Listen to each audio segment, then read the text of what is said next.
पाती प्रधानमंत्री के नाम। जय श्री राम। आगे समाचार यह है कि यहाँ तो सब ठीक ठाक है, पर मंडल कमेटी यह समाचार सुनकर काफ़ी परेशान है कि विरोधी दल वाले आपके खिलाफ अविश्वास प्रस्ताव लाए हैं। आश्चर्य इस बात का है कि पिछले 9 साल में हमने पूरे देश की कमर तोड़ दी।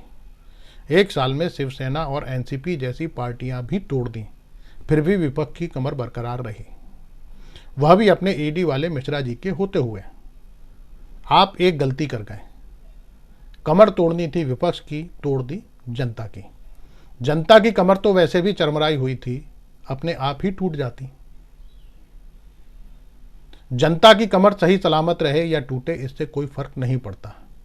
वह तो टूटी कमर से भी जय श्री राम करती रहेगी, पर विरोधियों की कमर तोड़ना जरूरी था।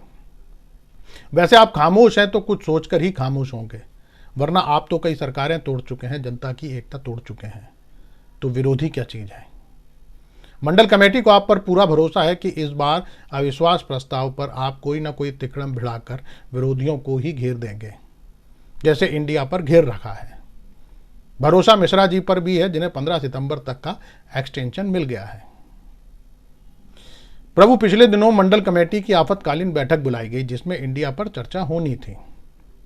चर्चा की शुरुआत करते हुए मंडल अध्यक्ष सरदार जंडल सिंह ने रहस्योद्घाटन किया कि इंडिया शब्द अंग्रेजों की देन है, इससे गुलामी की बू आती है। पर संसद में जब अपनी ही पार्टी के सांसद ने संविधान से इंडिया शब्द हटाने की मांग की, तो बैठक में अलग तरीके की बहस छिड़ गई।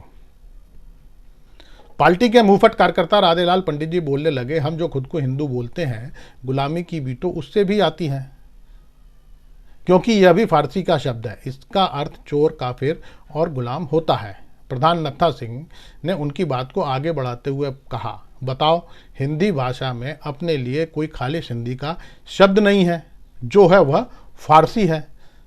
ठाकुर अजगर सिंह ने बताया, जब देश में मुगल आए तो उन्होंने सिंधु नदी से लेकर सिंधु घाटी तक रहने वाले लोगों को हिंदू कहा, क्योंकि फारसी में स का उच्चारण ह होता है। अब ये दोनों पाकिस्तान में हैं, तो हिंदू मूल रूप से पाकिस्तानी हुआ, जो हमारा दुश्मन है। अब सवाल खड़ा होता है, हम हिंदू नहीं हैं तो क्या हैं? चेयरमैन भन्नो सेठ का सुझाव था, हम तो गंगा किनारे के लोग हैं तो हम गंगू हुए। इसके बाद एक प्रस्ताव केंद्र के लिए पास किया गया कि प्रभु की मदद से भले ही इन दिनों राजा भोजों की संख्या बढ़ गई हो, पर बहुमत जनता तो अभी भी गंगू ही है। इसीलिए हम देशवासियों को गंगू और देश को गंगुस्तान नाम दिया जाए। इसके बाद सभी सदस्यों ने गर्व से कहो हम गंगू हैं का नारा लगाते हुए सभा का विसर्जन किया। प्रभु, आपने इंडिया का विवाद क्या छेड़ा, हम छोटे कार्यकर्ताओं की तो आफत आ गई। आप तो चुनावी सभाओं के अलावा कहीं बोलते नहीं, भले ही संसद न चले, पर हम क्या करें। उस दिन घसीटा राम की चाय की दुकान पर कांग्रेसी नेता रामस्वरूप नेताजी मिल गए। इन दिनों सक्रियता कम है, पर इंडिया विवाद सुनकर घर से निकल आए। कहने लगे, तुम्हारे साहब को इंडिया शब्द से तो आपत्ति है, पर क्विट इंडिया का नारा तो खुद ही लगा रहे हैं। जब सारा देश क्विट इंडिया बोल रहा था तब तुम कहाँ थे? वे सावरकर से लेके अटल जी तक के माफीनामे लिए घूम रहे थे। गोलवलकर से लेके श्यामा प्रसाद मुखर्जी तक के बयान पढ़ के लोगों को सुना रहे थे। खैर, हमारे पास तो जवाब था नहीं, तो वहां से खिसक लिए।